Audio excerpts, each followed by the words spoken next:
Hello, everyone, and welcome to this webinar on antimicrobial stewardship in critical care units. My name is Souha Kanj. I'm professor of medicine and infectious diseases at the American University of Beirut Medical Center, and I'm the president of the International Society of Antimicrobial Chemotherapy. This webinar is hosted by ISAC as well as the Alliance for Prudent Use of Antibiotic, known as APUA. So in this webinar, we explore cutting-edge strategies to optimize antimicrobial use in the ICUs, and we really hope that you gain insights on balancing effective treatment with resistance prevention in high-risk settings. I am very pleased to have with me three very esteemed speakers. Each will be addressing a different topic in this webinar. Throughout the webinar, I would kindly ask you to send your questions in the Q&A chat box, and we will try to address all these questions at the end of the webinar. Thank you again for joining. We're very excited to be beginning this webinar, and it's now my distinct pleasure to introduce the first speaker, a very good friend of mine, Professor Jeroen Schouten. Professor Schouten is an internist and an intensivist. He's the senior researcher at Radboud University Medical Center in Nijmegen in the Netherlands. He's been involved in qualitative research with the focus on antimicrobial stewardship since he completed his PhD. He has performed numerous studies on understanding and improving antimicrobial use in the hospital setting. He has been involved in many international initiatives to improve antibiotic prescribing, and he heads the Radboud University Medical Center Antimicrobial Stewardship Program and is the course director of a very important course, and that is the Dutch Masterclass for Antimicrobial Stewardship and Expert Consultancy, an international program that really focuses on the stepwise implementation of antimicrobial stewardship activity in healthcare institutions.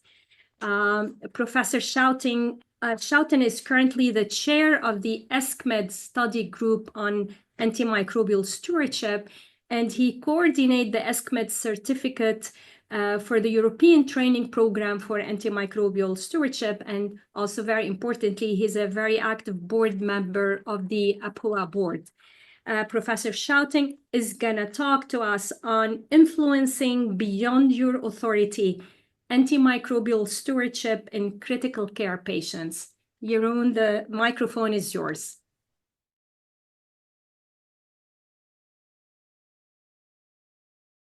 Thank you so much, Souha, and it's really nice to be here today. I just need to correct one thing. I'm a past chair of ASCAP. In the meantime, this has been taken over. I'm sorry, my CV was a little belated, but that doesn't mean I'm not fully engaged in antimicrobial stewardship still, as you've seen. So I'm very happy to do this talk today, and I want to start with one disclosure, and that's my major disclosure.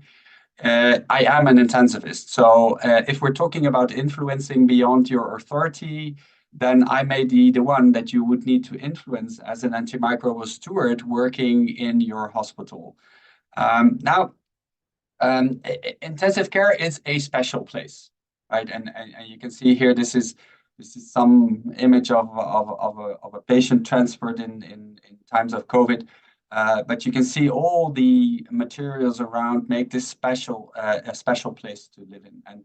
And it's special because, first of all, as we know, ICU patients are different than other patients. They often have life-threatening conditions. They are very often immunocompromised when they are admitted to ICU, or they become immunoparetic during ICU stay, providing for a lot of, indeed, nosocomial infections. They often have severe comorbidities, either when they are admitted or developed during their stay in the hospital in ICU. So they are not simple, straightforward patients normally, and they have a limited physiological reserve, which makes it so difficult to care for them. They often have multiple organ failure. And in generally spoken, they have indeed poor outcomes. And just to show you, and I'm sure that Roger Bruggemann will talk about this more extensively later on, the effects of critical illness only on antibiotic prescribing related to pharmacokinetics, pharmacodynamics are so volatile, right? It's very dynamic. If a patient is admitted to the ICU with a severe septic shock, the first clinical picture we see is a hyperdynamic circulation with increased cardiac output, with increased clearance often, and so leading to decreased plasma concentrations of the antibiotics that we're all caring about. Now that changes over time in an ICU setting. As you know, there's a huge increased volume of distribution in these kind of patients, which also leads to decreased plasma concentrations. But later on, when a patient develops renal or sometimes hepatic dysfunction, actually this image may be turned around, and we'll see increased plasma concentrations, which then needs us to take a look at that and alter that in our way of working. And same is true for all the types of organ support that we're delivering, whether it's about renal replacement therapy or it's about ECMO or both. These have a very complex relationship with the levels of plasma concentrations of our beloved antibiotics, if you would say. So indeed, it's a complex place. And not only the patients themselves, the mugs are different, also the infections are different, right? They are often accompanied by a really high severity of disease score. So you don't come to the ICU with a relatively mild infection. The severity of disease is often very high. And interestingly, they're very often complicating the clinical course of another problem. So patients get admitted for neurotrauma and then develop an infection during the course program. And they are an important source for attributable morbidity and mortality. So there's a long list of short and long-term sequelae of acquiring an infection in ICU. And yeah, that leads me to another thing. Of course, I mean, the pathogens are different. If you want, the ICU is the iceberg, the top of the iceberg or the top of the pyramid, if you want, of the pathogens and of resistant pathogens. It's where these pathogens show up for the first time often, right? Well, they've been cooking below the surface, if you want, but they come up when we start treating these patients in ICU. And this is an example of a study that was done a couple of years ago, the Eurobact-2 study, a large study, more than 2,000 patients, 300 centers, that looked at what kind of pathogens were actually found in hospital-acquired bloodstream infections in ICU patients, right? So it's a cohort study, and it showed that there's a large proportion of these pathogens actually are resistant in a several grades of severity, if you want, right? As you can see here, the most commonly found ICU pathogens listed here with their relative resistance rate. So we see here an additional difficulty with pathogens.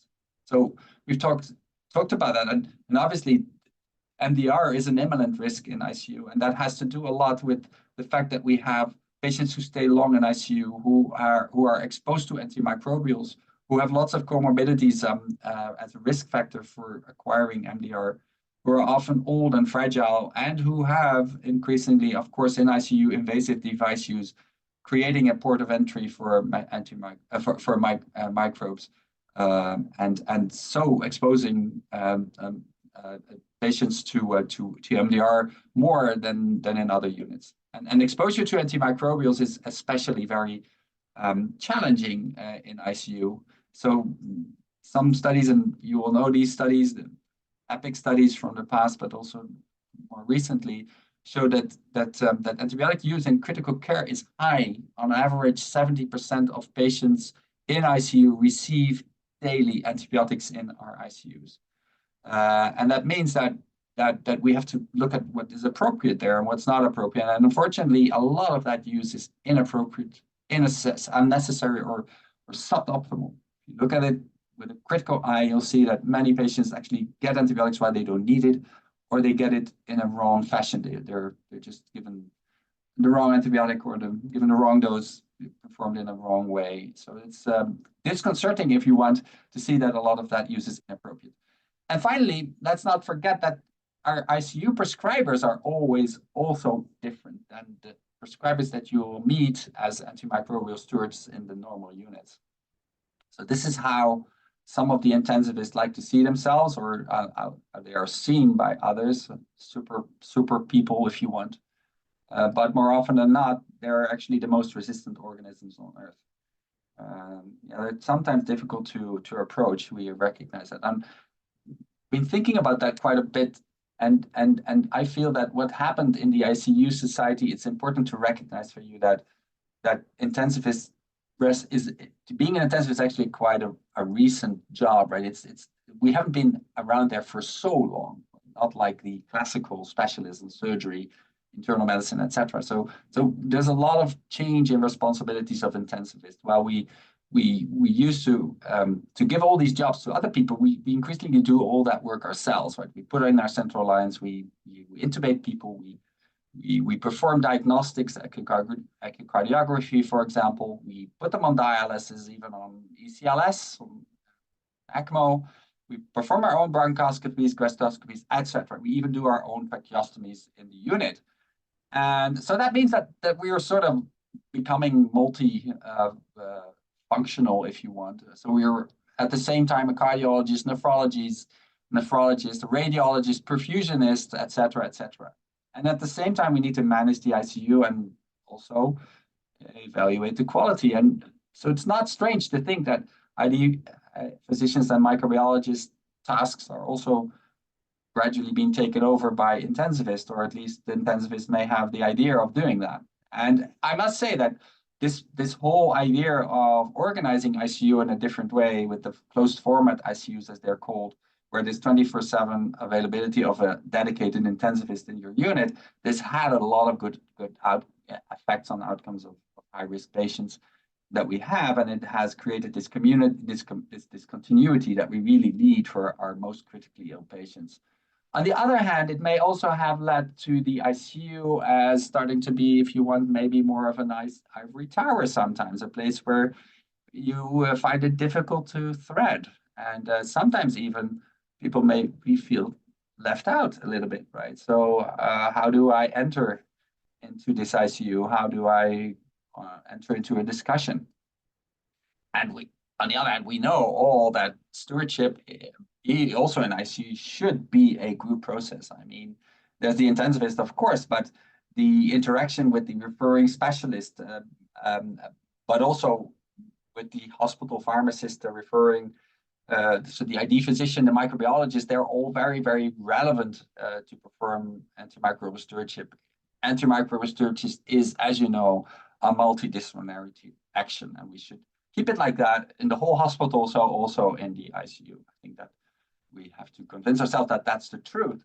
But we have to then ask ourselves, so how would you now, as a stewardship team or as a steward going to the ICU, how would you influence that intensivist that is increasingly actually doing his own job and making sure that he's the one responsible and only responsible for the ICU patients?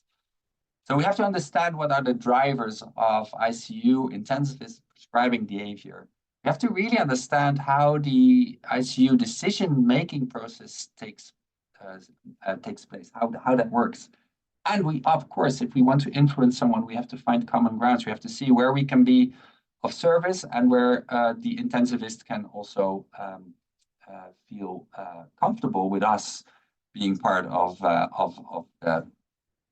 their team.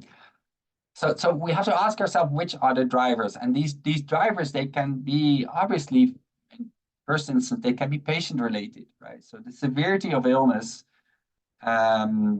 is somewhat of a driver that drives antibiotic use, right? The more severely ill a patient, the more broad spectrum, the more maybe inappropriate antibiotic use is covered.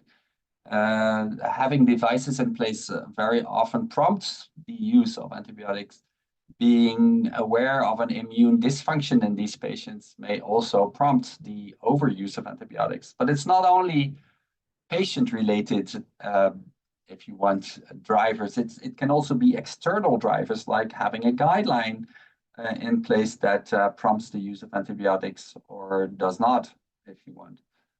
Oh, I am sorry. I think my image. Yeah, there we go back. So, and of course, if you look at external factors, there's external pressure that can definitely play a role here of peers or colleagues, superiors, etc. And finally, there are, of course, also important personal doctor-related drivers that happen through which cause the antibiotic is overused. And the most important driver, I think you will know, is the fear. It's the fear of missing an infection in a fragile patient who is on life support. I think that's one of the most important reasons why there is so easy prescribing going on in ICU.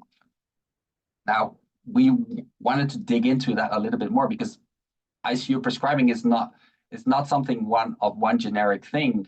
ICU prescribing is about starting antibiotic. It's about adapting doses.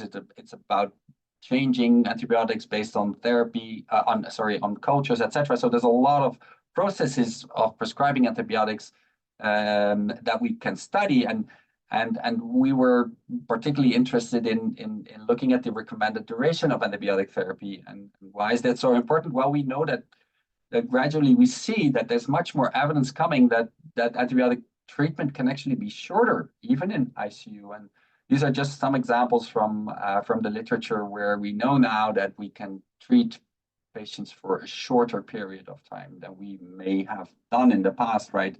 So the holy 2 weeks or the holy 7 days can be actually reduced. So it's an interesting topic to study in ICU because the duration of starting antibiotic in ICU is a difficult thing to maybe approach, but stopping antibiotics might be a very welcome approach. And indeed, we know that each additional day of antibiotic therapy is associated with measurable antibiotic harm. As you see, these papers actually show the harm in terms of adverse events, superinfections, the occurrence of Clostridium difficile, but also the development of resistance over time. So we are very eager to reduce the number of antibiotics over time, or at least give it according to what guidelines recommend for that particular critical illness. But we know in the meantime that there's a gap between the evidence and clinicians' practice. But this is just a paper showing that actually we know the evidence-based recommendation on gram-negative bacteremia is 7 days, but many doctors actually prescribe longer or even shorter. That also happens, right? Let's not only look at longer use, we can also look at shorter than recommended use. So important to look at that more in depth. And that's why we performed a qualitative study in ICUs in the Netherlands. We performed semi-structured interviews with intensivist microbiologists and ICU residents to really understand where the decision-making takes place in these hospitals. And it was just recently published, if you're interested, in BMJ Quality and Safety. And for that evaluation, we used a framework, and this is a framework called the FLOTOP framework, looking at 57 different drivers within 7 domains, and you recognize already the domains I just remembered you. I told you before, guideline factors may play a role, but also individual health professional factors like fear, like knowledge gaps, but also patient factors, interactions, peer pressure, etc. So doing this in a very consolidated and I think a scientific way, you can come up with these kind of tables of all the drivers that influence decision-making around recommended duration of antibiotic use. And what was really striking, what we found, is that while there were a lot of factors out there, one of the most important factors that played a role here were professional interactions. So really, how do professionals interact with each other in ICU concerning the duration of treatment of their patients? So we decided to look more in depth into those professional interactions, and we found that actually even within the process of antibiotic therapy decision-making in ICU, there are different stages. There is indeed the introduction of the subject right? Who brings it up, right, during the meeting? Then there's the formal discussion between the intensivist and maybe the referring physician, maybe the microbiologist, the ID physician. And then there is where the rubber hits the road, the determination of the decision. But it's not done yet then because the decision still has to be executed. And also there, we found in the process that there were quite a lot of barriers or determinants or drivers of abuse or misuse there. So just as an example here in the first part, introducing the subject, well, microbiologists sometimes said, well, I find it really hard to introduce this subject. I feel a little hesitation, a kind of modesty. Look, I'm just looking at a really little piece here, but the intensivists are working together with surgeons and whoever to really save the patients. And hey, here I am going to discuss how we stop the antibiotics. It's such a small part of the process. So that was a driver not to discuss and so to keep continuing those antibiotics. Time constraints are huge in ICU, as you know. There's a high pressure often. It means that it just, that's not the talking point that you will talk about first. You will talk about hemodynamics, respiratory, ventilator issues, but you will forget about that very important part, which is actually stopping an antibiotic that's not useful. So that's sort of another driver. But residents also say, well, actually, the duration of antibiotics may have been discussed during the multidisciplinary meeting or with all the stakeholders on board, but it's not clearly how many days we're exactly talking about. So the action planning and the determination is sometimes not precise enough. And finally, in the execution of the decision, it's also sometimes that we find that there's delay or actually just non-execution of a decision that has been done, right? So there's many different determinants. And to look a little bit further, we also performed observations. So these were interviews, as I just showed you. We did observations in ICU. So we looked at those same hospital ICUs, and we actually sat into mid-day multidisciplinary meetings, taking field notes and audio recording, and really looking at what happened during that process, looking at the start of the discussion, the arguments that were used, and finally, what was the final decision and who was instrumental in taking that decision. And first of all, this is important to see here, is that we found that, at least in the setting we work in, mostly the intensivists and the microbiologists were the ones that took the decisions. They were part in the decision-making process. The resident far less, right? Far less.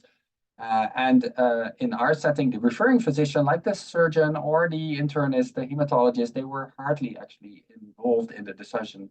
Actually, they were also often absent in the whole decision-making process. So what was then decided? So we looked at this 120 relevant decision moments, and one in four of those decision moments, the antibiotic was indeed stopped. But in 37%, the decision was actually scheduled.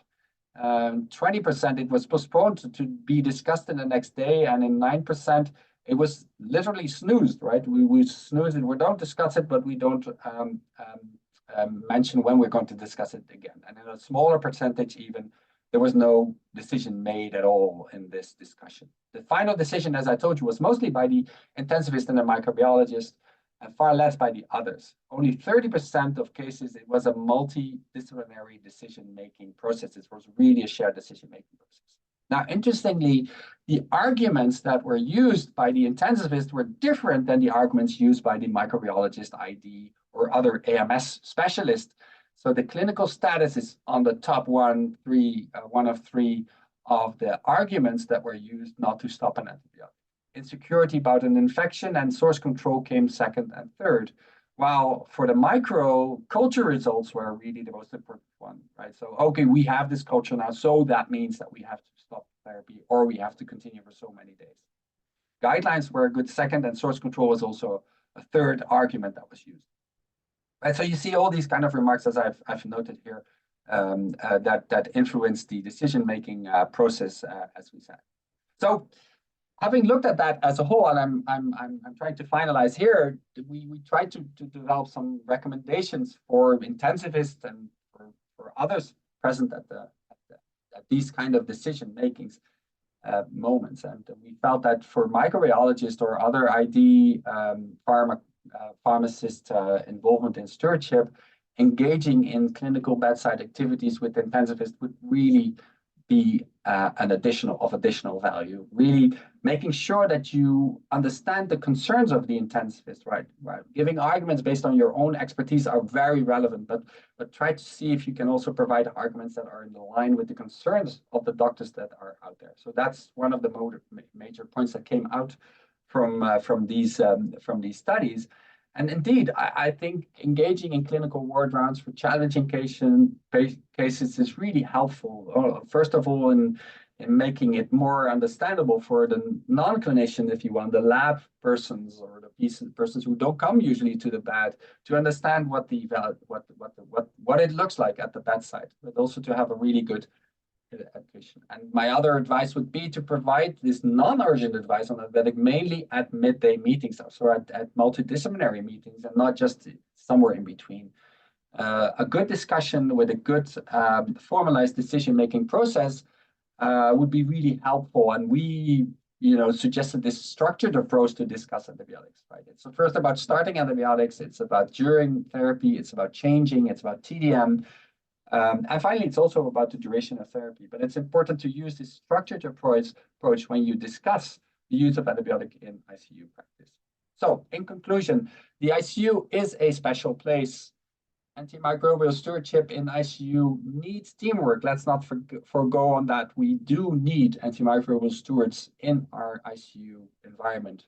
But ICU prescribers may be a bit special. We need to understand what drives their prescribing behavior, and we need to invest in a long-term relationship with those intensivists. I think that's the only way in which we can continuously keep on influencing them. So be present, be predictable, but also sometimes be compassionate with these doctors. Thank you very much. Thank you very much, Jeroen. This was an outstanding presentation. As I announced at the beginning of the webinar, if you have questions, please send them in the Q&A box, and we're going to address all your questions at the end. And with the theme that Jeroen really highlighted in several of his comments, stewardship needs a multidisciplinary approach. And with that in mind, obviously this webinar is also designed this way to illustrate that to do proper stewardship in the ICU, we need an intensivist, we need an ID and clinical microbiologist, and we need a pharmacist. And with that, I'm very happy to introduce the second speaker for this webinar, and that is Professor Hakan Erdem. Professor Erdem is trained in clinical microbiology and infectious diseases in Turkey, and he has held many positions throughout his career. His most recent position, he is now a full professor at the University of Health Sciences in Gülhan School of Medicine in Ankara, Turkey.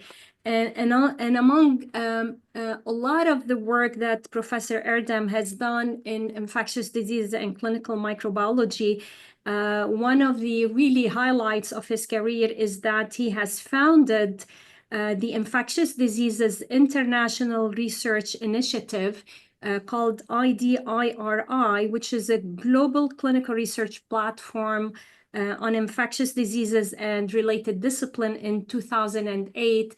And this is a very active group engaged in multiple topics related to the field of infectious diseases and clinical microbiology.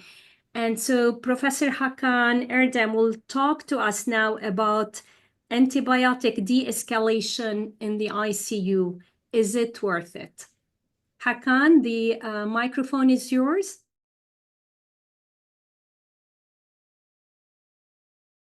Thank you very much for the nice introduction, Souha. I am very happy to be here with you to discuss one of the challenging aspects of antimicrobial stewardship, antimicrobial treatment inside the ICUs.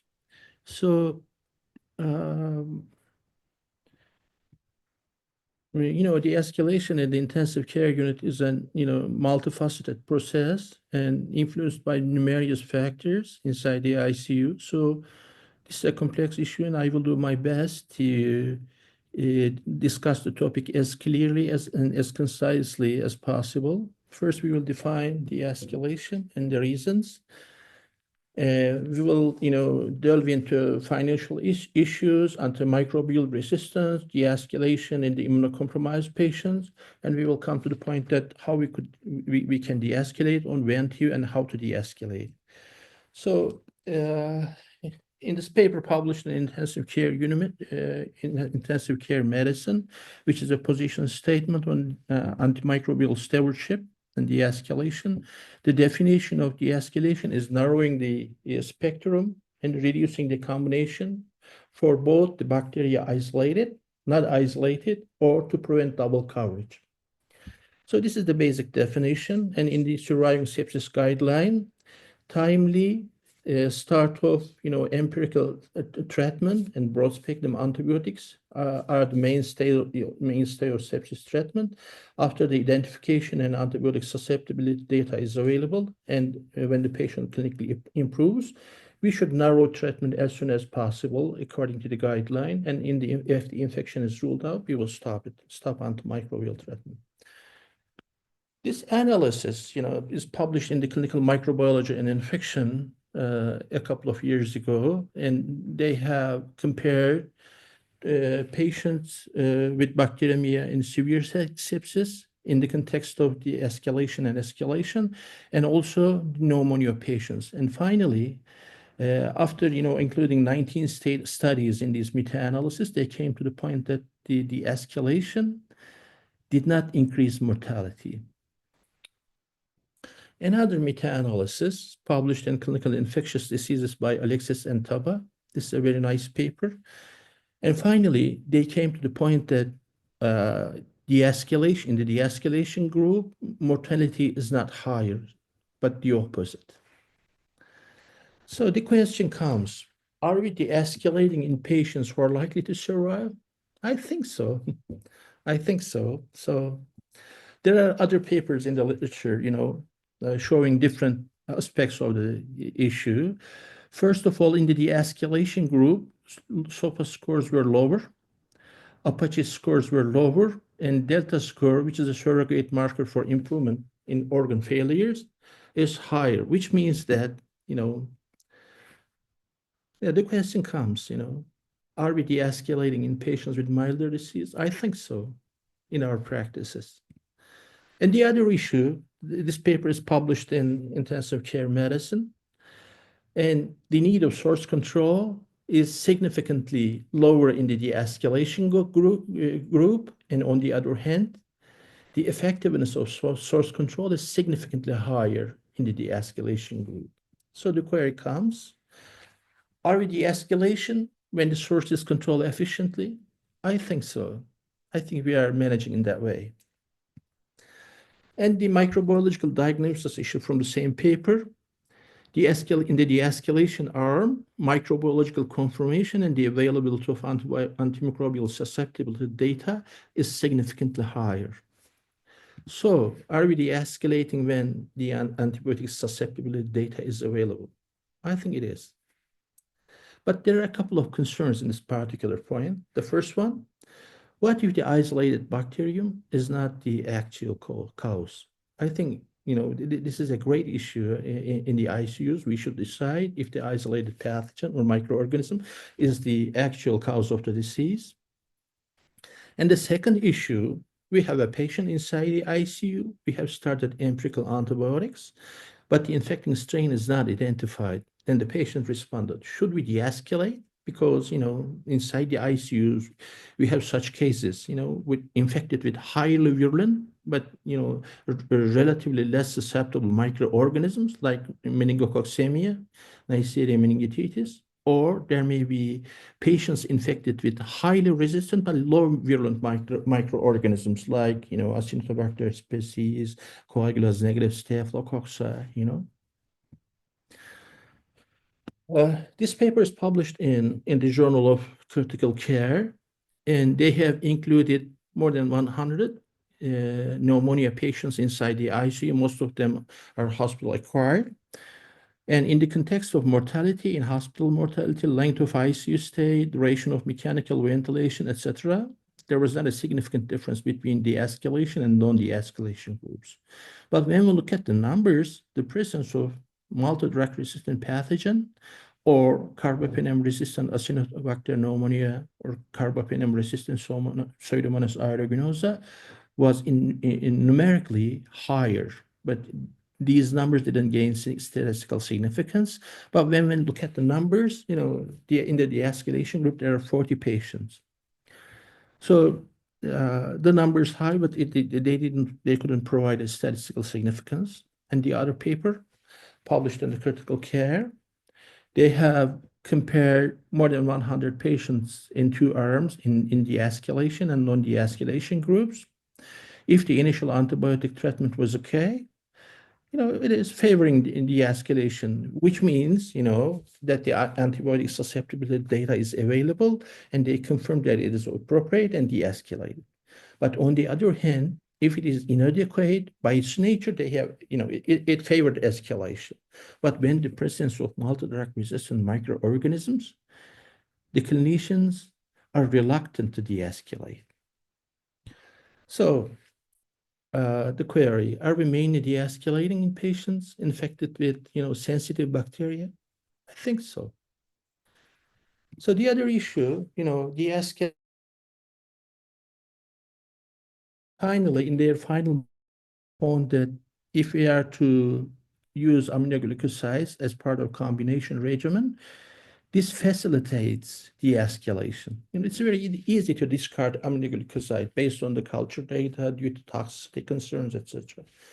But if the patient is receiving a single antibiotic monotherapy, this obstructed, de-escalation. This is against de-escalation.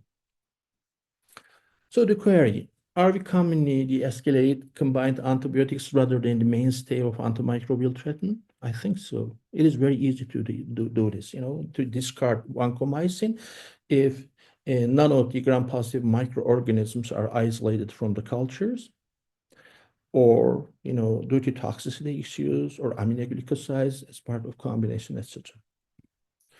But there is some confusion in the definitions of the escalation and de-escalation. Suppose the patient is receiving vancomycin combined TP and tazobactam, and we stopped vancomycin and shifted to meropenem. So is this de-escalation or escalation?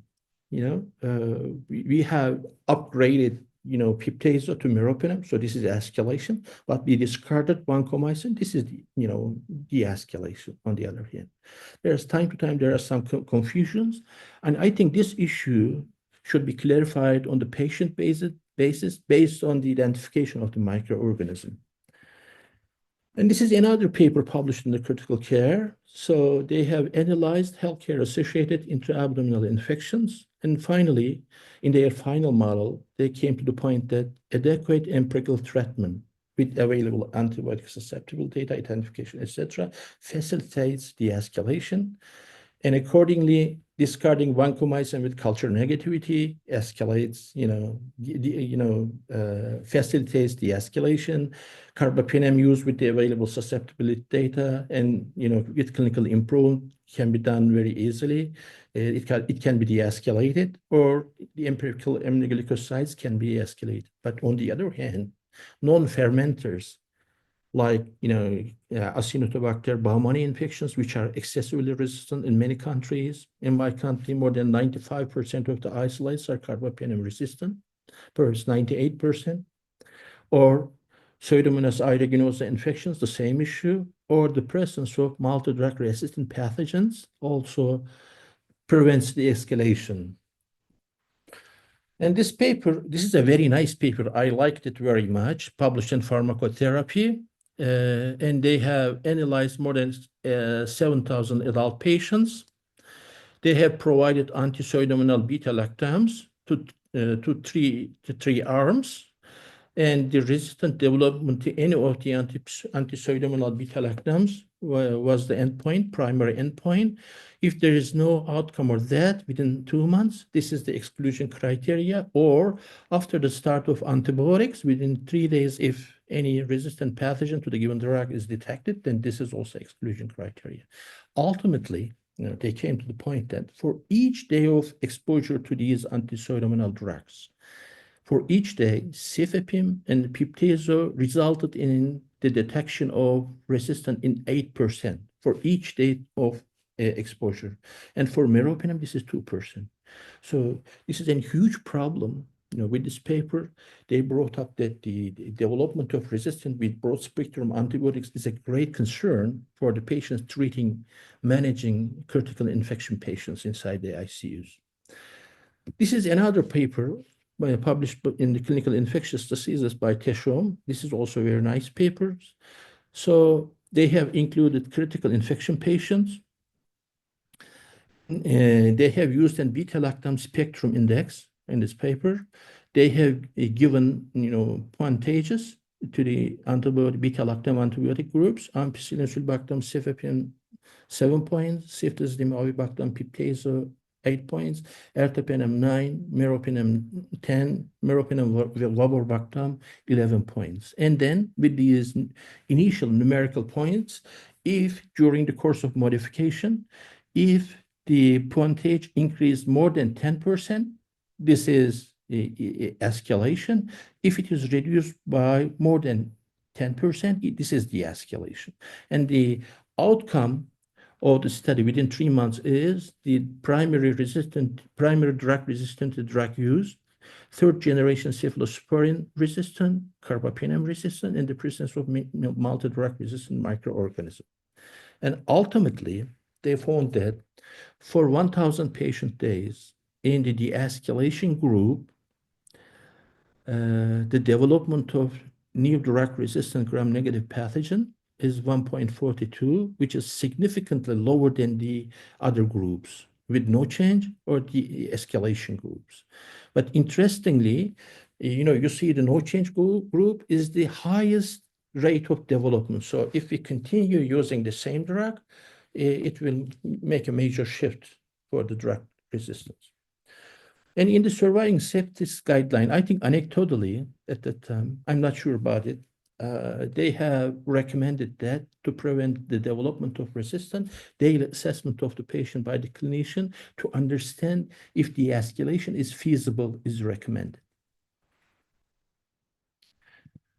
And the other issue, immunocompromised patients, normally in the guidelines, it's recommended that obtain cultures from the immunocompromised patient. If they are negative or unreliable, do not de-escalate. But if the antibiotic susceptibility data is available, regardless of the severity, you can de-escalate. This is the basic point of view. And, there are many papers related to neutropenic patients in the context of de-escalation. And I have brought 3 of them here, in the ICU admissions, septic shock, mortality, recurrent fever, and antimicrobial treatment escalation was not significantly different between the de-escalation and escalation groups, non-de-escalation groups, sorry. But the length of broad spectrum of antibiotics by its nature, because we are de-escalating, was significantly lower in the de-escalation group. This is also a very nice paper published in Clinical Hematology and International. Hematopoietic stem cell transplant patients and CAR T cell treatment recipients, they are significantly obviously immunocompromised patient population. Time to time, immunity is 0. And for these patients, prophylactic antibiotics are recommended. And in due course, despite prophylactic regimens, if a febrile disease develops, they have included the patient into their study and categorized the patient into 3. And they have, to one arm, provided broad spectrum of antibiotics until the engraftment. And for the other group, they have provided broad spectrum of antibiotics. And if the patient has received a broad spectrum of antipseudomonal drugs for a minimum of 3 days, and combined to this, if the patient is afebrile for a minimum of 3 days, and at the end, if the patient doesn't have clinical laboratory or radiological evidence of an infection, they have stopped perhaps broad spectrum of antibiotics and shifted to prophylactic antibiotics. Okay, so until engraftment, they have stopped wide spectrum antimicrobial coverage and shifted to prophylactic regimens. And and ultimately, when they have analyzed data, they have seen that the engraftment period was not different between these two groups.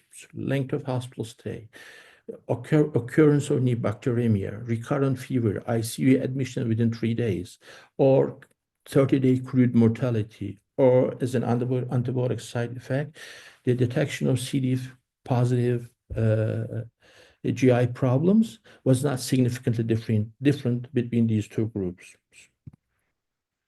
What about biomarkers? This is a position paper on antimicrobial de-escalation published in Intensive Care. So the query is, in critical infection patients, should we use biomarkers to decide de-escalation? No, they didn't. They didn't make a recommendation. I think the probable reason is these patients has lots of comorbidities, including kidney damage, dialysis, etc., which directly bursts inflammatory markers, particularly the procalcitonin. So they are not reliable. As an example, this is also a very nice paper. I liked it very much, published in Arthritis and Rheumatism. In the course of autoimmune diseases, there are three stages in the context of inflammatory markers. The first one is the patient is stable. The second one, there are autoimmune flares. And the third one, there's an overlapping infection, which will directly result in escalation in the markers. And finally, they came to the point that the sensitivity for procalcitonin and CRP is the same for overlapping infections, but specificity is significantly higher for procalcitonin. This is one thing. Positive likelihood ratio for procalcitonin is very high, but the critical issue is if both of them are negative, infection is unlikely. And the other issue, this paper is published in Critical Care Medicine to compare antimicrobial treatment modification or de-escalation by using, for one arm, by using procalcitonin, for the second arm, by clinical decision making. For both groups, length of stay in the ICU and mortality was not significantly different, but procalcitonin arm directly reduced the antimicrobial treatment duration, and which means at the same time it is reducing the costs. The other paper, published in International Journal of Clinical Pharmacy, compared community-acquired pneumonia patients, and in the de-escalation group, compared to non-de-escalation group, length of hospital stay, adverse effects, etc., was not significantly different. But what differed was the costs. In the de-escalation arm, the cost of antimicrobial therapy was $270 compared to $420 in the de-escalation group, which was significantly different. In the, Souha mentioned our platform, global clinical research platform. I have sent a questionnaire, and 100 physicians, most of them are senior consultants, professors of infectious disease, etc., from different countries throughout the world, has responded. The query was, when do you de-escalate antibiotics? First, the major concern was identification and antibiotic susceptibility taking. When it's available, most people are, considering de-escalation, and clinically improved if the inflammatory markers are trending down, fewer deferrices, etc. So we are de-escalating when we feel confident, when the patient is stable, when we have parameters that we can de-escalate, etc. If we have started prompt antimicrobial treatment initially, then if the patient clinically improves, we consider it. If the source control is maintained, when we have laboratory data, either identification or antibiotic susceptibility combined to inflammatory markers, and if the microorganism is susceptible, and if we think that the patient is stable and is likely to survive, we do de-escalate commonly. But the initial query, if de-escalation worth it, yes, I think so. For the optimization of treatment, to prevent antimicrobial resistance, to reduce costs, but with close follow-up. So the decision should be, and it, based on it should be individualized based on the patient conditions. So it is an art, the escalation is an art. So all parameters should be balanced thoroughly and robustly by the managing clinician. Thank you very much for listening. Thank you very much, Hakan, for your excellent presentation. We're going to now move to the third presentation for this webinar. And again, please continue to send questions. We have over 21 questions so far. A lot of them deserve to be discussed. So we're going to leave this till the end. And it's now, again, my pleasure to introduce our next speaker, Dr. Roger Bruggemann. And Dr. Bruggemann is an associate professor in clinical pharmacology of anti-infectives. He's in charge of the translational pharmacological research on antifungal drugs at Radboud University Medical Center. His work involves 3 different domains, really ranging broadly from in vitro and animal research to clinical trials in human, and has a strong national and international collaborations.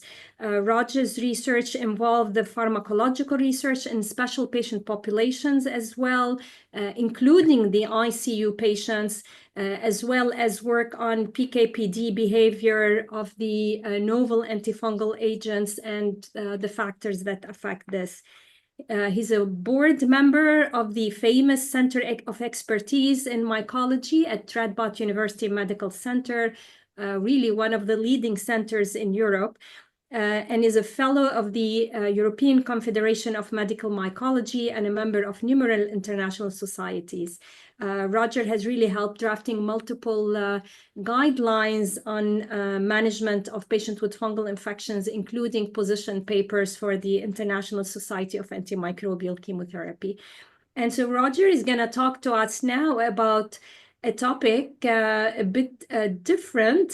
So the title is Pause or Continue Treatment Options for Antibacterial Agents. Roger, the microphone is yours.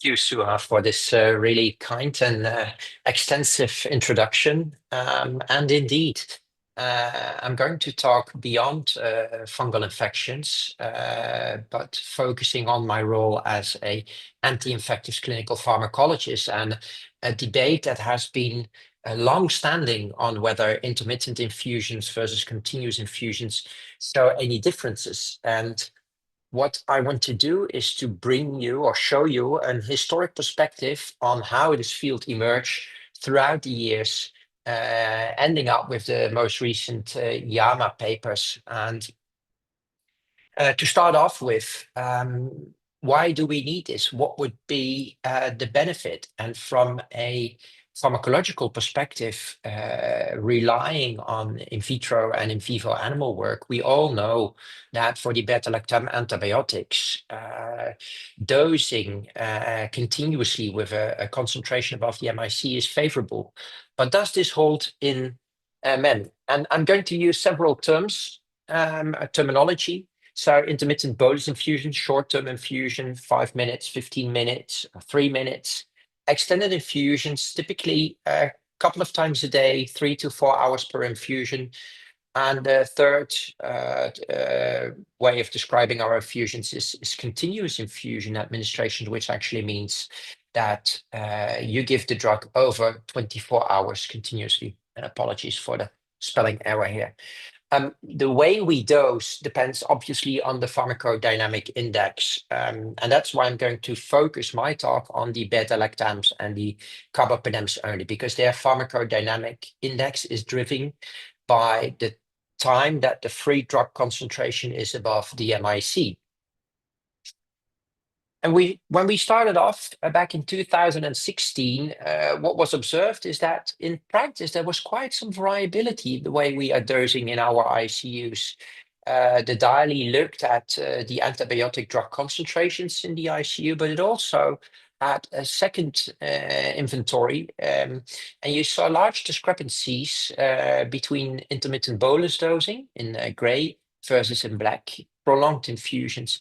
And it was also country specific. So some countries were doing quite a lot of prolonged infusions, whereas others were doing it far less. So this has definitely, even up to date, not yet been harmonized. And this is what I started off with. From a theoretical perspective, we know that when we give short infusions compared to continuous infusions, the chance of attaining your target, so this is depicted here on the y-axis, the probability of target attainment, and this is the MIC of the Klebsiella pneumoniae, so you see increasing MICs, and shorter infusions have a lower chance of attaining your target versus extended infusions, so 3 hours, 5 hours versus continuous infusion. So obviously this matches the pharmacodynamic index of the beta-lactams. So this comes from simulations based on animal experiments. So apologies. We had to translate this to the real world. So that's the first thing that was done. And typically what we do then is we look at this from a pharmacokinetic perspective. In my presentation, throughout my presentation, you will see a lot of work from the group in Australia, from Jeffrey Lipman, Joel Dulhunty, and Jason Roberts. They are very famous for their work in this field and have actually published most of it. So you will see repetitive publications from this group. And this was the first one where they had a prospective double-blind randomized controlled trial where they looked at 3 drugs that were given in 5 ICUs in Australia and Hong Kong. And their primary endpoint was to determine whether the pharmacokinetic concentration above the MIC was achieved in the best possible way. Also, they looked at clinical outcomes, 3 clinical outcomes: response at day 7 to 14, ICU-free days at day 28, and hospital survival, but only as a secondary endpoint. And this was a mixed analysis, and patients on dialysis were excluded from this study. This is not to go into too many details, but just to show you the sample size, because also here we will see increasing numbers in sample size. And this was the first study that included 60 patients that were equally randomized on a 1-to-1 level basis, either to continuous infusion versus intermittent infusion. And their analysis was based on 30 individuals in each arm. And this is then the endpoint for the 3 drugs that I've shown. So for continuous infusion, there was a higher likelihood of achieving your pharmacokinetic target compared to intermittent bolus injection. Not for all drugs, the statistical endpoint of 0.05 was achieved, but you see that the trend towards achieving this endpoint was nearly achieved for all drugs, but specifically for the latter one, the third one, the endpoint was achieved where intermittent bolus had a lower likelihood of achieving your target. But then, what did it do on the secondary endpoint? So we knew that the PK endpoint was achieved, but in ICU survival and hospital survival, there was a trend towards better performance in the continuous infusion, but it didn't reach statistical significance. So what the authors thought, and I agree with them, is that the next step is to boost the number of individuals in your trial, because we have evidence from a PK endpoint, but does this work in real life, in real hard endpoints? And that's why they set out to conduct the BLISS trial. And the BLISS trial was a prospective 2-center open label randomized controlled trial, obviously on continuous versus intermittent beta-lactam infusions. They had 2 centers this time, and they had boosted the number from 60 to 140 individuals. And similar to the previous publication, this was also without individuals on renal replacement therapy. The primary outcome shifted from a PK endpoint towards resolution of symptoms, complete disappearance of all signs and symptoms of infectious diseases, and a marked or moderate reduction in disease severity. So clinical cure was scored as a yes or no. And then they had some secondary endpoints, which included the PK target attainment, the ICU free days, and other endpoints that you see here depicted at the lower part of my slides. For clinical cure, we noticed that the endpoint was achieved in favor of the intervention arm. So continuous infusions achieved a better endpoint than intermittent bolus infusions.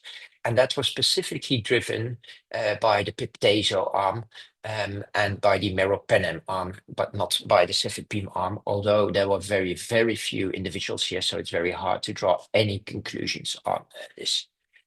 And if we look at it graphically, this is for the intention to treat arm at 14 days post-randomization and 30 days post-randomization. So the survival, sorry, this is survival, the hazard ratio, you see no statistical difference in survival in both the 14-day and the 30-day. So there was an efficacy on clinical cure, but there was not a statistical significant difference with respect to survival in any of these two groups. So we have a beneficial effect on PK endpoints, we have a beneficial effect on clinical cure, but obviously the authors and the international community argued that this is not enough. We need impact on survival. So we need to do better and boost up the number of individuals in our trials. So that's the Blink-2 that followed as a consecutive trial. And here you see 26 sites and 443 patients randomized. Now they looked at, as primary outcome, at the ICU free days alive at day 28 after randomization. And they had a bunch of secondary outcome measures, such as the 90-day mortality, and again, clinical cure, etc. The breakdown of the group demonstrates that in the ICU, it's quite a mixed population. So you see the three usual suspects with respect to drugs, but then also, and this makes it definitely challenging, you see a wide variety of sites of infections ranging from the majority in the lung to intra-abdominal, and then to less common sites of infection, such as the skin and the urinary tract. And also you see that the underlying diseases and the number of organ dysfunctions is quite broad. Looking at the outcome data for this very heterogeneous group, there was no statistical difference between continuous versus intermittent on the probability of survival. So in itself, with these 443 individuals, the Blink-2 had a negative outcome. And that's also what the authors concluded. They said that there was no difference in ICU-free days alive at day 28 when comparing intermittent infusions with continuous infusions. And that we would require a very large multi-center randomized control trial to achieve these statistical differences. And that is also in line, and I've highlighted a few reviews here that actually came to the same conclusions, that to justify the imperative need for a beneficial effect of continuous infusion, we would really need a large multi-center randomized control clinical trial in critically ill patients. So we needed something to look forward to. Because it appears that all the signals were pointing towards a beneficial effect, but that the number was still not sufficient enough to demonstrate this. And that's why the group in Australia set up the Blink-3. And this was a multinational trial in many hospitals. And apparently this should be the holy grail. Numerous thousands of, and I will show you the number in this trial, but numerous thousands of individuals were to be recruited to once and for all settle the discussion whether continuous infusion would be better than intermittent infusion. And very recently, they published the outcomes of this large trial. On the left-hand side, you see the results of the Blink-3 randomized clinical trial. And together with this, in the same JAMA journal in end of 2024, they published a systemic review and meta-analysis. And I'm going to dig into the details of this trial and later on into the systematic review. With respect to the trial, they had 7,000 individuals here that they recruited. And you see the breakdown, 4,600 men, 2,400 women, all critically ill above 18 years of age with a mean age of 59. They had a staggering 104 ICUs worldwide.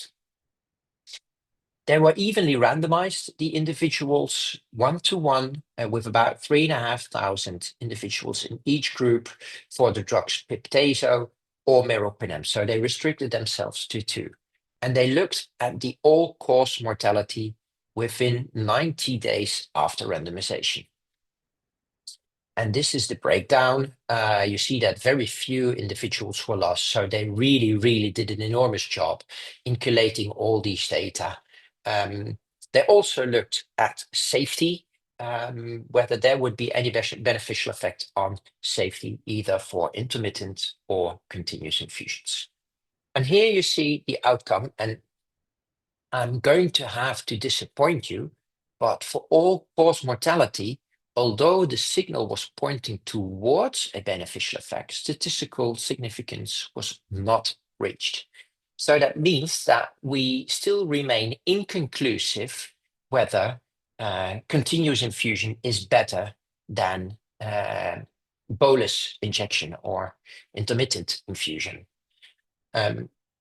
Clinical cure, on the other hand, was achieved in a favorable way for the continuous infusion arm.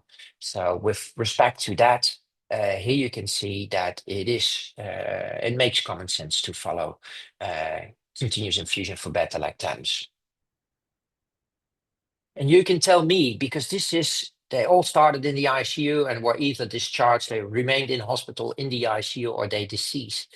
And you can tell me whether you can see a difference or not in the left-hand panel, continuous infusion for the right-hand panel. May argue that there's a little bit more numbers here, but I leave it up to you to decide on your own whether you see any difference in benefit for the continuous infusion versus intermittent infusion. I think this is a very typical, nice graph showing how the course of treatment is within these individuals. But again, no statistical significant difference on mortality. And when we looked at the subgroup analysis, also here, because of the heterogeneous background with 7,000 people, you are capable of looking into subgroups, and they predefined the subgroups that they were interested in. But none of the subgroups achieved a statistical significance. So we could not identify individuals that would benefit from continuous infusion. Also, disease severity did not show any differences. The authors also collated all the data that they had that was available in the literature in this systematic review and meta-analysis.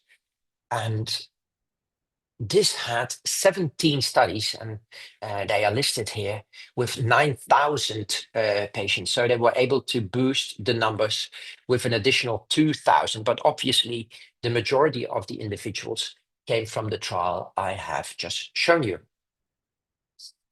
And they really did some fancy statistical analysis that go beyond my knowledge. With vague priors and some informative priors. But with this analysis, with these advanced statistical analysis, Actually, they show that there is a favor for prolonged infusion compared to intermittent infusions. So based on the collated data, there would be a benefit. But now it becomes challenging because the clinical trial in itself was negative. The analysis using all the data available shows a positive signal. When we dig into the groups, I want you to see here that now with these 9,000 individuals, we see a beneficial effect on mortality with this meta-analysis favoring prolonged infusion. One little bit lower, and please be aware that here the columns are swapped. I do not know why, but here on the right-hand side is the prolonged infusion.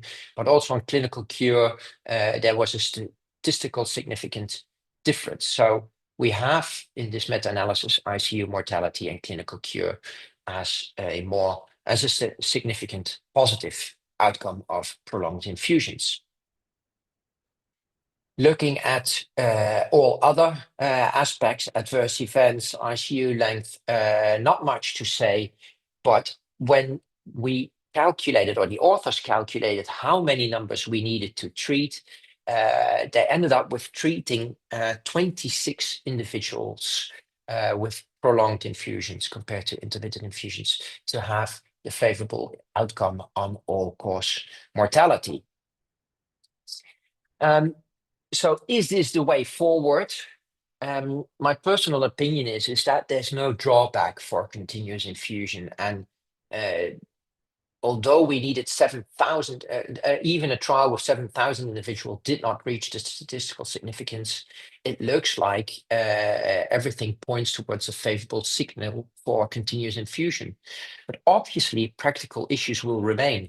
And not so much in the ICU, because most of the patients will be managed with multiple lumen lines. But even then, having a line occupied poses on occasions challenges.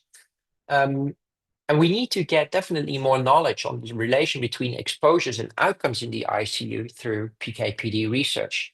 Because what is not done in these trials is optimizing even the continuous infusion. So here, in these trials, the continuous infusions were given with standardized dosages, and TDM has not been conducted. And we know that in critically ill patients, and Jeroen has really shown this very nice graph where we show all these factors that influence the pharmacokinetics, and ICU individuals are prone to having suboptimal exposures. So do we need a combination of TDM versus continuous infusions?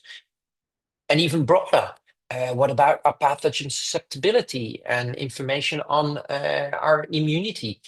What the side of an infection? Somebody with a cerebral infection or a deep-seated tissue infection is probably more difficult to manage than an individual who has a not so very severe bacteremia. So all these aspects have to be taken into account, and I really look forward to set the next steps. But for now, I just want to start the debate whether we're going to keep continuing on continuous infusions instead of intermittent infusions, and whether this will be really practice changing. And I'd love to hear your thoughts on that in the discussion. So finalizing, this is a slide that I got from Jan de Waele, and I use it with permission. We need to resolve whether pharmacokinetics change in critical illness, and we need to see whether pharmacodynamic endpoints change in critical illness, and what the role of TDM is. So these are the next steps to set. And with that, I've come to an end and want to thank you for listening to my webinar lecture. Thanks very much. Thank you very much, Roger, for really an outstanding presentation. And again, I thank all three speakers for their very informative talks. And we have a lot of questions, and we have some time left to address those questions. And I just want to point out to what Fee has written in the chat regarding ISAC activities, regarding obtaining a certificate for attending this webinar, and regarding the fact that this webinar will be available in a few weeks on the ISAC Academy for those who have not been able to listen to the entire webinar. So allow me now to start addressing some of the questions, and some of them are really very interesting. Well, I thank all the participants for their engagements. We received a lot of compliments, and thank you very much for sending your feedback on these talks. So let me start with Jeroen, and there is this question about what do you think about the incorporation of the film array BCID and pneumonia panels in your ICU practice, and what do you think the role of these are in the stewardship efforts in the ICU? Yeah, thank you very much, Souha, and I already answered to this question a little bit online, or at least gave you a reference, because I think it's a very interesting field. It's also still a field that needs to be developed, and where we don't really know very well how we have to use those syndromic PCR diagnostics very well. They are being used quite a lot, but we may still lack good studies to show that how they reach endpoints really relevant to antimicrobial stewardship, right? But why I think it's interesting, and I would really point you towards a recent study. It's actually the results from the INHALE study, which is a multi-center, open-label, randomized controlled trial that assessed, the use of these syndromic PCRs versus standard of care on stewardship and clinical outcomes in pneumonia, right? Which is one of the most important, if you want, clinical entities that we have in ICU. And this study actually showed, but please do read it carefully, because it's quite a complicated study. But it actually showed that there were some good effects on if you want, on antimicrobial use outcomes. So there was less use, there was more appropriate use, there was more quick de-escalation, which is very welcome. But unfortunately, the study didn't show a non-inferiority on pneumonia outcomes, on relevant clinical pneumonia outcomes at 14 days.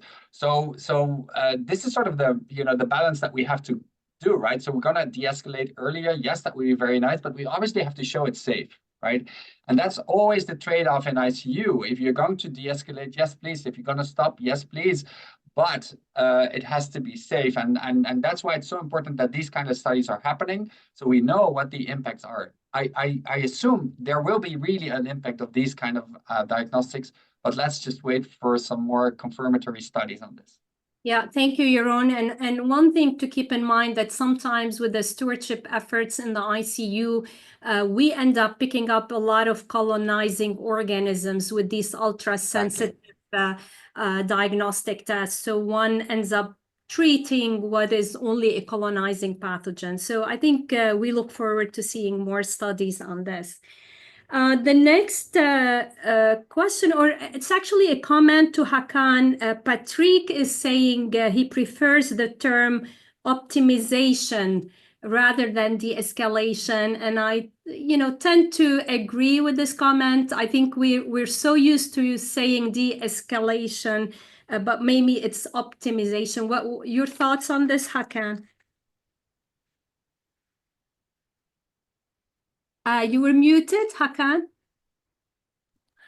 Okay, thank you. I agree with him, but to categorize it, we have a couple of different strategies under optimization. One of them is de-escalation, the other is escalation, etc. And the topic of my lecture is basically, it's de-escalation. I agree with Patrick. It is not the de-escalation issue. We are to, as medical doctors, optimize our treatment strategies in the context of individual patients. And another question for you, Hakan. So one comment is in neutropenic patients, and in the paper where you showed that you cannot rely on biomarkers. The problem they're commenting is that in these patients, their ability to mount an adequate fever is not always adequate. And so, what do you rely on to de-escalating in these patients? I think, the issue, the procalcitonin use was mentioned in critical infection patients, not immunocompromised patients. So it should be individualized. The basic problem related to use of procalcitonin is that it directly escalates when there's a kidney damage or endothelial cell damage on the other hand. So caution is indicated. I remember seeing patients with kidney damage that the procalcitonin level is more than 1,300. So caution is indicated. There are other markers in some institutions, it's not very common everywhere, like perception. It's also a very nice marker, It should be all used in a single harmony, I think. All right, thank you, Hakan. So Roger, two questions for you. Thank you very much for really covering the data available on extended infusion versus intermittent bolus. So one question from one of the participants is, how do you give the loading dose before starting your infusion if you decide to give continuous infusion of beta-lactams? And we can take one example, I guess, to illustrate.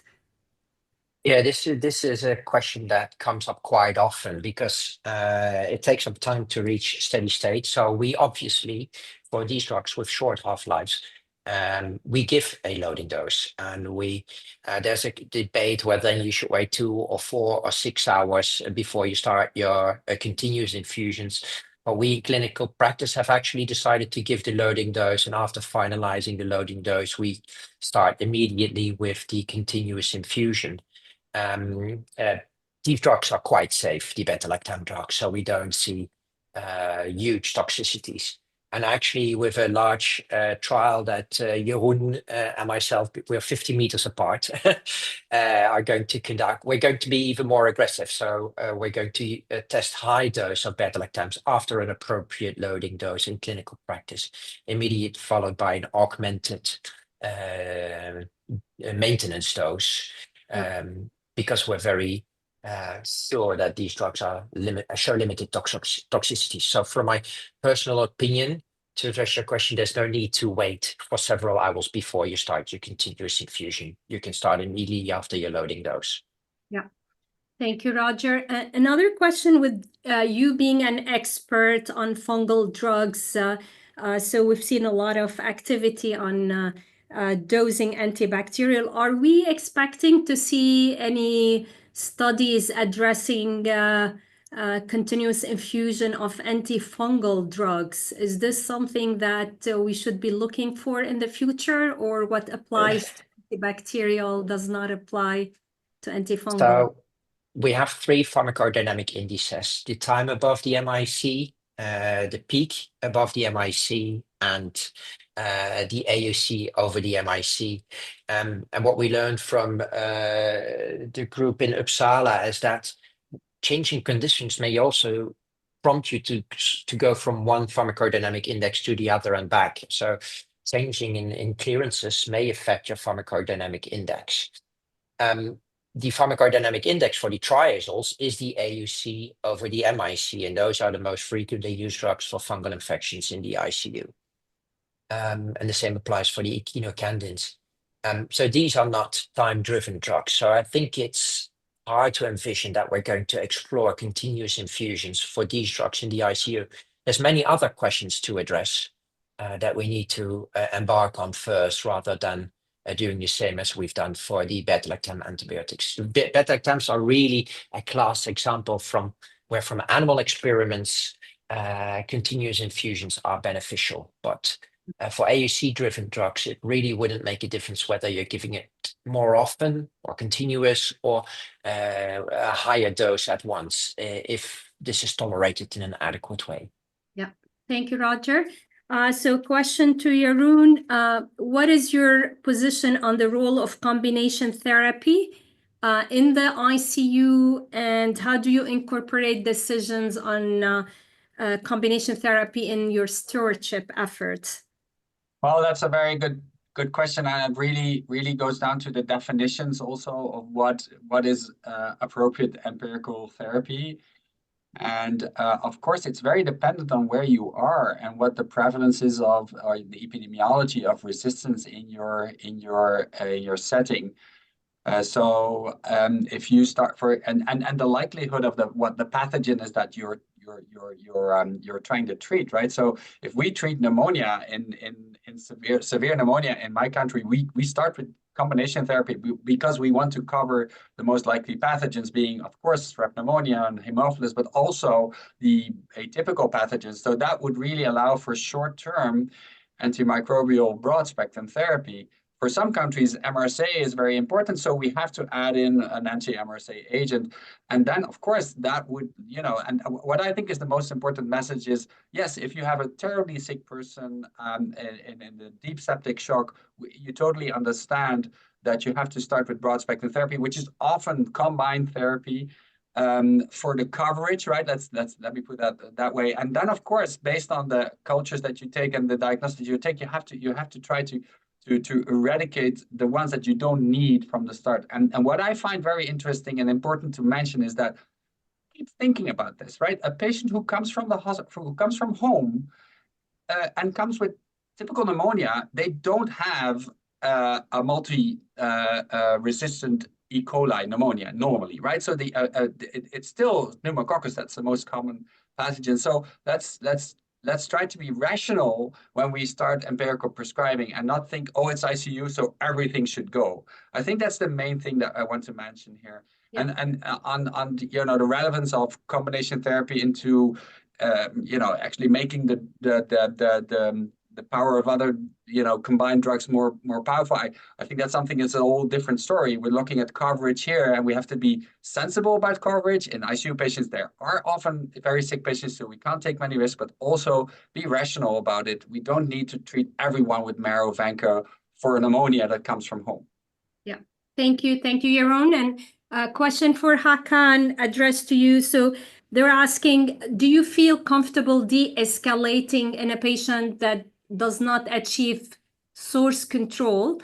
And the second question is, how do you deal with your surgeons in the ICU, because they're having difficulty communicating about stewardship in ICU with the surgeons? Yeah, this is a very good question. In the routine practices, we manage source control in one way or another. But I think the most problematic patient group is cancer patients. They are coming to the end. They have collections or sources to be controlled efficiently. Unfortunately, the surgeon doesn't want to involve in this process, that the patient is dying. But on the other hand, you are being consultant that the patient has a significant infection, that you should, provide broad spectrum of antibiotics. The duration is unclear because you cannot eradicate a 5 centimeter of abscess from a cancer patient. Yeah, this is a big challenge. But I think in that context, considering the delays in maturing the decisions of the surgeons, there are delays in this process time to time. I think this is the basic issue in normal ICUs.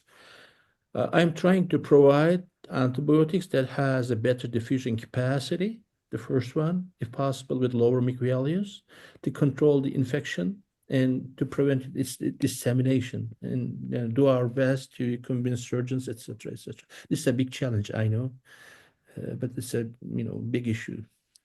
Yeah, thank you, Hakan. And there are a couple of questions about the role of the nurses, and I'm sure Roger has convinced you that the pharmacists also, both nurses and pharmacists, play a major role in stewardship efforts in the ICU, and I'm sure all three speakers agree to that. So because we have just one more minute, I'm going to ask Roger a question with a short answer, please. So how do you handle the use of cefepime in ICU for MC-producing organisms? They're asking particularly in patients with CNS problems and renal insufficiency. Here I'm going to have to let you down because we don't use cefepime, because we don't encounter all these resistant rates that others are. So to be honest, I have little to no experience with cefepime because we simply don't need it at this stage in the Netherlands. Yeah, obviously the epidemiology of the country is very important. And maybe a last question and a short answer from all three speakers. You're starting with Jeroen, the impact of training in stewardship on patients' outcome. What would be your words of wisdom?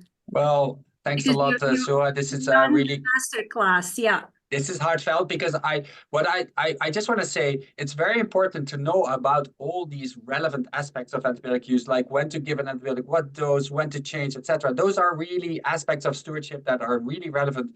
But don't forget, you have to bring them into practice. So implementation of your stewardship program is also very important. And that's something you should also be trained in. So changing behavior is not just knowing what to do. It's also making sure that others get to know what they should be doing. Yeah. Hakan? Yeah, this is a very critical point, and Jeroen summarized the issue. The only thing I would like to stress on is that the use of microbiology laboratory efficiently and to have the epidemiological data in detail in decision making. Thank you, Hakan. Roger? Could you please very shortly repeat it, because I had a failure, so I missed that. The impact of training in stewardship. Oh yeah, that's huge, because the training provides us with all the knowledge that we have to embark on these challenges, and it's really a multidisciplinary approach where we each get strengthened by the knowledge of everybody involved. So from a pharmacologist perspective, I know we can bring selective knowledge, but I also vice versa learned a lot from Jeroen and my other fellow clinicians, microbiologists and infectious disease doctors, and the combined efforts and this training on the job or training of anybody else is really crucial to my opinion. Thank you very much. And with that, we come to the end of this really very interesting webinar. I'd like to thank Hakan, Jeroen, and Roger for their excellent presentation and excellent answers for the raised questions. We have more questions that we could not attend to. We'll be happy to answer them by email if you can forward them to Fee and she can forward it to us. We had more than 420 participants in this webinar. We thank you very much for attending it. And as I announced, this will be on the ISAC Academy in a few weeks. And with that, I'd like to thank Fee Johnston for her outstanding, really, efforts and support in making this webinar a successful one. Thank you very much and have a good rest of the day. Bye-bye. Bye-bye. Thank you very much.